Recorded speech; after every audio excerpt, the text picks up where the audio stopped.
Hello and welcome to Gar1onriva's Top 5s. Today I'm going to be talking about my top 5 gaming aphrodisiacs. This was voted for by my patrons. If you want to have your say on future top or bottom 5s, consider pledging to my Patreon linked in the description.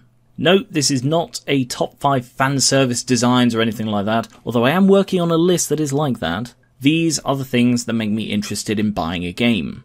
These aren't the only things I consider, but I do think they're the most important. And one thing to remember, these are my personal opinions, so please don't tell me I'm wrong. Number 5. Gameplay. This may sound obvious, but I almost didn't include it in this list. I tend to avoid seeing too much of new games. Even games like Fallout 4 that I was very excited for, I saw enough to know I'd buy it and then stopped looking. Sometimes though I see the gameplay of a game before I buy it. This is usually in the form of YouTube videos such as Jesse Cox's Dishonored series or Sips' Subnautica series. If the gameplay looks interesting and fun, this can really influence me into getting it for myself.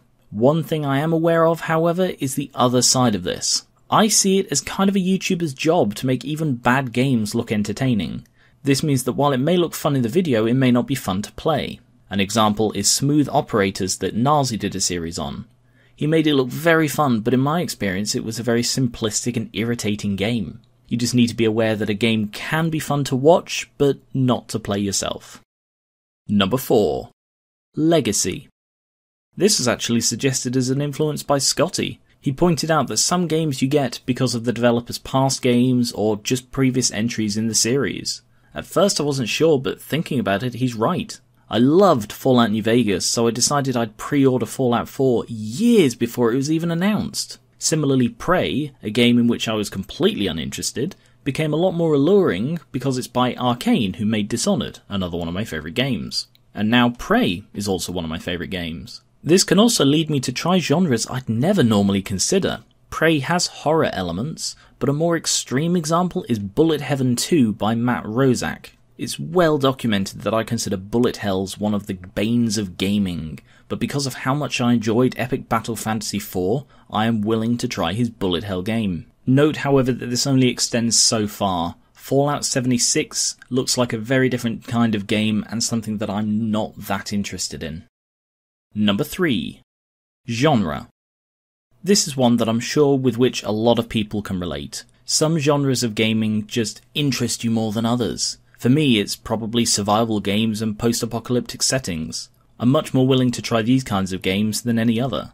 Of course, this one rarely wins me over alone, but it does influence me to put a lot of these games on my Steam wishlist. Not much to say about this, as it's very self-explanatory. Number 2. Create your own. I love game mechanics that let me create my own something. Whether it's my own character, morals, company, world, I just love it. Games like Fallout, Dishonored, Minecraft, Prey, Saints Row, Game Dev Tycoon, RimWorld. Even games that wouldn't otherwise interest me I'll give a go if I can create my own. Euro Truck Simulator 2, for example. I don't like driving games, but one of its selling points is running your own shipping company, so I tried it. I mean, I was disappointed. The driving to company management ratio was way off in my perspective, but they don't all win. Now, don't get me wrong, I don't at all think that every game should have customization, but if a game has it, I'm noticeably more likely to get it. And finally, number 1. Aesthetics.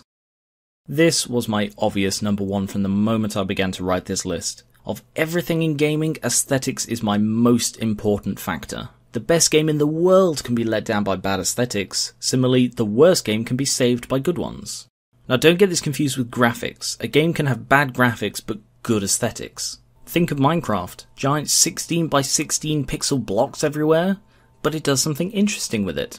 There are so many games I've bought mostly, and some entirely, because of their aesthetic. Epic Battle Fantasy IV mixes several cute art styles. Subnautica is stunningly pretty in places. Light combines adorable aesthetics with an interesting premise, and Deponia has great humour and my single favourite game art style ever. Even a fighting game, a genre I've never had much interest in, won me over in the form of Skullgirls, with its striking visuals. I'm the kind of person who takes hundreds of screenshots in any given playthrough of a game.